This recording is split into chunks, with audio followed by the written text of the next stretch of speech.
Alors, puisque c'est dorénavant notre objectif pour réussir les élections législatives dans quelques semaines, je suis prête à rencontrer dans les jours qui viennent Marine Le Pen et Jordan Bardella, Éric Ciotti et Nicolas Dupont-Aignan pour travailler ensemble à l'alternative que notre pays exige. J'ai longuement discuté avec Marine Le Pen et Jordan Bardella. Je prends aussi acte d'un certain nombre de conditions qu'ils ont posées, de cadres qui a été posé par eux. Ils m'ont notamment exprimé le souhait de travailler à Reconquête avec des personnes dont ils considèrent qu'ils ont eu une attitude constructive vis-à-vis du Rassemblement national à l'occasion des élections européennes. Bon, non, il est temps d'aller en discuter avec Éric Zemmour, puisqu'il y a maintenant un choix qui s'offre à moi.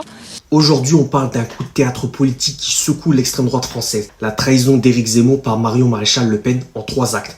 Regardons de plus près cette saga captivante. Tout d'abord, acte 1. L'annonce surprise hier. Marion Maréchal annonce qu'elle va rencontrer sa tante Marine Le Pen du Rassemblement national. La réaction d'Éric Zemmour, leader de Reconquête, en dit long. Il n'était pas au courant de cette rencontre. Sa tête, lorsqu'elle l'annonce, montre clairement sa surprise et son incompréhension. Acte 2. La rencontre avec le RN. Hier, Marion a rencontré effectivement les représentants du RN. Encore une fois, Zemmour n'a pas été informé du planning. Il n'a même pas été convié à cette réunion. Pour rappel, mais tout le monde le sait, c'est Zemmour qui a lancé le mouvement Reconquête, espérant rassembler les forces de la droite radicale sous une nouvelle bannière. Acte 3. L'ultimatum de Marine Le Pen. Marine Le Pen propose à sa nièce de travailler ensemble, mais avec une condition, se débarrasser de Zemmour. C'est un coup de maître politique, révélant un plan bien orchestré depuis le départ. Maréchal Le Pen semble avoir été un agent du RN infiltré chez Reconquête pour ramener des militants vers le RN à un moment stratégique. C'est une énorme trahison si ça s'avère être vrai. Éric Zemmour, souvent vu comme un symbole de la droite dure, se retrouve aujourd'hui isolé. Ben oui, comment peut-on faire confiance à Marion Maréchal qui a trahi sa tante Marine Le Pen, qui elle-même a trahi son propre père Jean-Marie Le Pen? Zemmour va réaliser que beaucoup de cadres de Reconquête ne le voient pas comme un véritable Français, mais plutôt comme un outil temporaire. Conclusion, la politique est un jeu impitoyable et cette trahison montre à quel point les alliances peuvent être fragiles. La stratégie de Marion Maréchal et du RN pourrait bien changer la donne politique en France. Restez connectés pour plus d'analyses et n'hésitez pas à partager vos pensées dans les commentaires, mais bien sûr toujours dans le respect.